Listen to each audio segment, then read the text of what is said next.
आज मैं आपको बताऊंगा कि अगर आप अपने बिजनेस को स्टार्ट करना चाहते हैं या स्टार्ट कर चुके हैं तो ऐसी ऐसी स्टेजेस आपके सामने आएंगी आपके 5 साल के करियर में कि जो आपको पता होनी चाहिए। जो सबसे पहली स्टेज होती है वहां पर आपको किस मॉडल में काम करना पड़ता है, देन आपका जो बिजनेस होता है वो कब ग्रो करता है आपको पता चलना चाहिए। साथ ही मैं कुछ कॉन्सेप्ट बताऊंगा जहां पर आपके जो बिजनेस में प्रॉब्लम आ रही होंगी वो सॉल्यूशंस आप ढूंढ पाएंगे। देखिए, बिजनेस एंटरप्रेन्योर क्या करते हैं, अपने बिजनेस को स्टार्ट तो करते हैं और वो करते हैं कहाँ से, बाहर के प्रॉब्लम को सॉल्यूशन निकालने की जगह वो पैसा कमाने के लिए आते हैं। पर बिजनेस के हिसाब से होगा वो मैं आपको बताता हूँ। देखिए, बिजनेस में सबसे पहला जो आपका टाइम आता है वो होता है सर्वाइवल मोड। सर्वाइवल मोड को आप ऐसे समझिए कि सर्वाइवल मोड में आप नए बिजनेस में आते हैं और आपने अपना बिजनेस स्टार्ट कर दिया है, तो स्टार्टिंग का जो टाइम होता है वो होता है सर्वाइवल मोड। यहां पर आपको मेहनत करनी पड़ती है। इस टाइम में आपको ब्रेक इवन क्रॉस करना पड़ता है। ब्रेक इवन में आपका जो नो लॉस नो प्रॉफिट वाला स्टेज होता है, जहां आपने मशीनरी एंड प्लांट पर इन्वेस्टमेंट किया है, इस इन्वेस्टमेंट को रिकवर करने के बाद आप अपने प्रोडक्ट एंड सर्विसेज को मार्केट में बेचते हैं। यहां पर क्या करते हैं आप, सबसे पहले आप ये देखते हैं कि आपके ब्रांड की अवेयरनेस हो रही है, अब आपके प्रोडक्ट को लोग खरीद रहे हैं। अब आपका जो मेन गोल होना चाहिए सर्वाइवल मोड में वो होना चाहिए ब्रेक इवन क्रॉस करना या ब्रेक इवन तक पहुंचना, मतलब कि नो लॉस नो प्रॉफिट वाली स्ट्रेटेजी तक पहुंचना, जहां पर आप जितने भी लोगों को सैलरी दे रहे हैं, चाहे आप खुद काम कर रहे हो चाहे आप अपनी फैमिली पर्सन्स को इन्वॉल्व करके काम कर रहे हो, वहां पर गोल क्या होना चाहिए, नो लॉस नो प्रॉफिट।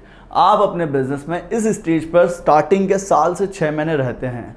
जो भी लोग अपने बिजनेस में साल से 6 महीने के इस स्टेज को निकाल पाते हैं वो लोग आगे बढ़ते हैं स्टेबिलिटी पर। स्टेबिलिटी में आपको समझ में आता है उस फील्ड के बारे में कि एक्चुअल में इस फील्ड में क्या काम करना है। देखिए, मैंने अगर ऑयल बिजनेस को स्टार्ट करना है तो वहां पर ऑयल प्लांट लगाते वक्त मुझे उस फील्ड के प्रॉफिट एंड लॉस से निकलकर मुझे मार्केटिंग स्ट्रेटेजी को समझना पड़ेगा।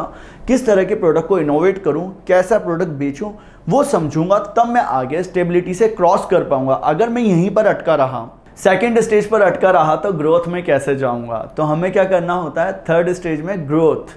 आपको जब स्टेबल हो जाता है आपका बिजनेस तो आपको ग्रोथ पर फोकस करना चाहिए। जो लोग अपने बिजनेस में 2 से 3 साल जब इसमें आते हैं तो ग्रोथ में अटक जाते हैं, वो एक्सपेंड नहीं कर पाते हैं, वो अपनी फ्रेंचाइजीज ओपन नहीं कर पाते हैं। साथ ही अगर उनको पूछा जाए कि आप अपने बिजनेस को पूरा सेंट्रलाइज क्यों कर रखा है, तो उनके पास में एक ही जवाब होता है कि उनके बिजनेस को चलाने वाला और कोई नहीं है, इसी वजह से वो एक ही शहर में लगे रहते हैं। तो आपको अपने बिजनेस में हमेशा याद रखना है कि अगर आपको ग्रोथ से थर्ड स्टेज से फोर्थ में जाना है तो यहाँ पर एफिशिएंसी होनी चाहिए। यहाँ पर प्रोसेस इतनी इजी हो जानी चाहिए आपके प्रोडक्ट की, आपकी सर्विसेज की, कि एक्चुअल में जब भी आप बिजनेस को एक्सपेंड करें तो वहाँ पर आपके पास में आनी चाहिए प्रॉफिटेबिलिटी। ये बिजनेस के एक्चुअल में 5 स्टेजेस होते हैं जहाँ पर आपका स्टार्टिंग का टाइम रहता है।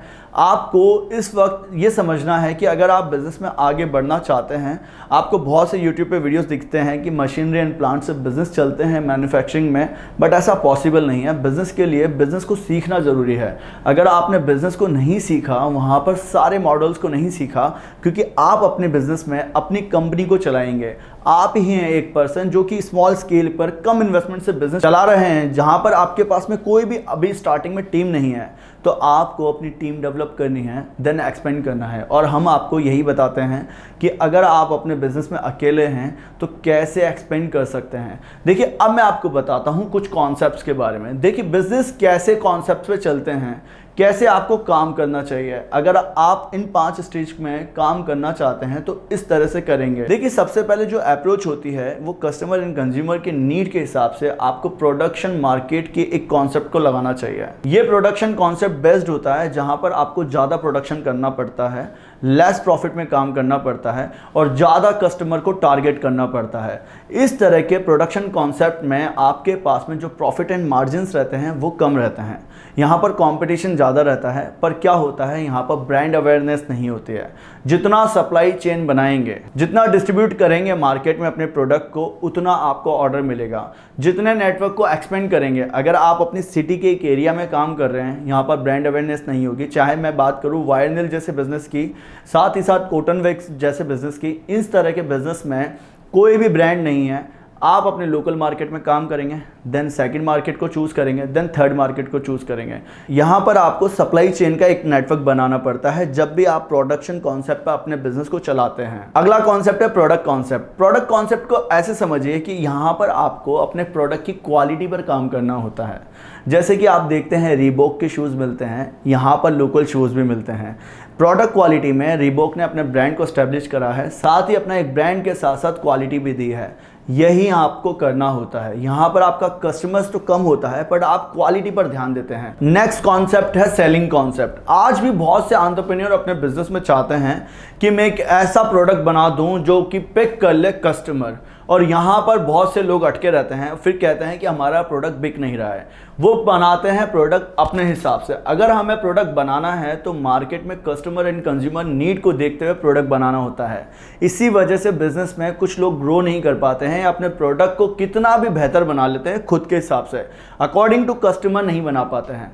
तो आपको सेलिंग कॉन्सेप्ट पे कस्टमर के अकॉर्डिंग सोचना पड़ता है। ये कॉन्सेप्ट अब नहीं चलता है। अब अगर आप पहला बिजनेस स्टार्ट कर रहे हैं तो आपको सेलिंग कॉन्सेप्ट को नहीं पकड़ना है, आपको कस्टमर के अकॉर्डिंग प्रोडक्ट को बनाना है। अगला कॉन्सेप्ट है मार्केटिंग कॉन्सेप्ट। आपको अपने बिजनेस में जब भी प्रोडक्ट बनाना चाहिए तो मार्केटिंग एंड रिसर्च से प्रोडक्ट को बनाना चाहिए। मार्केट में कितने कॉम्पिटिटर हैं, कितने तरह के प्रोडक्ट बनते हैं, तब आप जब रिसर्च कर लेते हैं प्रोडक्ट में नीड, वांट एंड डिमांड को, तब आप अपने मार्केटिंग कॉन्सेप्ट के अकॉर्डिंग प्रोडक्ट को बनाते हैं। और इसी तरह से आप जब बिज़नेस करते हैं तो वो पूरा एनालिसिस होता है, हर एक प्रोडक्ट के डिवीज़न को देखते हैं, फिर अपने प्रोडक्ट को बनाते हैं और उसे बेचते हैं। इस तरह के प्रोडक्ट में जब भी आप अपने बिजनेस में आगे बढ़ते हैं प्रोडक्ट को बेचने के लिए, तो वो प्रोडक्ट हमेशा पिक होता है क्योंकि वो कस्टमर की नीड, वांट एंड डिमांड के हिसाब से बना है। तो आपको मार्केटिंग एंड रिसर्च वाला जो प्रोडक्ट कॉन्सेप्ट है इसको फॉलो करना चाहिए हर एक जगह।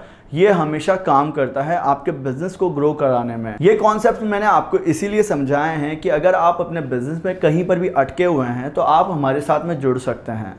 आपको करना क्या है, आपको इन नंबर्स पे कॉल करना है। आपके बिजनेस प्लान से लेकर आपका जिस भी तरह का बिजनेस है, किसी भी तरह का आप बिजनेस करना चाहते हैं, मैन्युफैक्चरिंग में या सर्विस सेक्टर में, बहुत छोटे स्केल पर करना चाहते हैं, हम आपके साथ में रहेंगे। आपका बिजनेस प्लान, सेल्स प्लान, साथ ही आपको 50 ऐसे वीडियोस मिलेंगे जो आपके बिजनेस से रिलेटेड होंगे। आपको सिखाएंगे कि बिजनेस कैसे करना है, साथ ही हमारा आपको सपोर्ट मिलेगा। 500 में आप हमसे कंसल्टेशन ले सकते हैं कि बिजनेस में कैसे आगे बढ़ना है। 5000 के कोर्स में हम आपको बताएंगे आपके बिजनेस को कैसे ग्रो करना है स्टार्टिंग से लेकर। देन 9000 के कोर्स में हम आपको पर्सनल सपोर्ट भी देंगे। तो ये 3 तरह के प्रोडक्ट आप हमारे परचेस कर सकते हैं। अगर आपको सक्सेस होना है, आगे बढ़ना है बिजनेस में, बिजनेस समझना है कि करना कैसे है, तो आप हमसे जुड़ सकते हैं। तो दोस्तों मिलते हैं नेक्स्ट वीडियो में, तब तक के लिए बने रहिएगा हमारे साथ।